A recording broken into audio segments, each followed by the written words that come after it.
مرنے کے بعد کسے بلیم کریں گے؟ شیطان کو کہ یہ سارے گناہ ہم سے شیطان کروا رہا ہے، نفس کو کہ نفس کے ہاتھوں مجبور ہو گئے تھے. تو تم کیا کر رہے ہو دنیا میں؟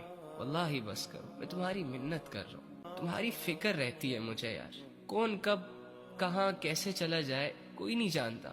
اللہ نے کچھ لوگوں کی حسرتوں کو ہائی لائٹ کیا، منتوں کو ہائی لائٹ کیا. گر گڑا کے یہ لوگ اللہ سے کہہ رہے ہوں گے کہ اللہ دنیا کی زندگی میں واپس بھیج دے، تجھے راضی کرنا ہے، تیری عبادت کرنی ہے، توبہ کر کے واپس آنا ہے، ایک دن کے لیے بھیج دے.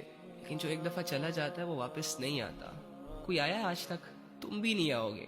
امیجن کریں کہ وہ لوگ صرف ایک دن مانگ رہے ہوں گے اللہ سے، ایک دن، اور اللہ ان کو ایک سیکنڈ کی بھی مہلت دوبارہ نہیں دے گا. اور آپ کے پاس کتنا زیادہ وقت پڑا ہے اپنے اللہ کو راضی کرنے کے لیے. کوئی قدر نہیں، کوئی سوچ نہیں. بھیڑ بکریوں کی طرح ہماری زندگیاں گزر رہی ہے، نہ اخلاق کو ٹھیک کر پا رہے ہیں، نہ عبادات کو ٹھیک کر پا رہے. آ جاؤ، نہیں بگڑا ابھی بھی کچھ بھی یار.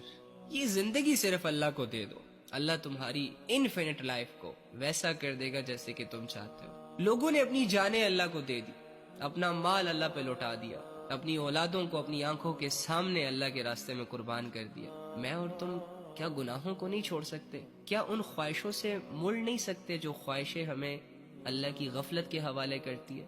تم اللہ کو راضی کر سکتے ہو یار.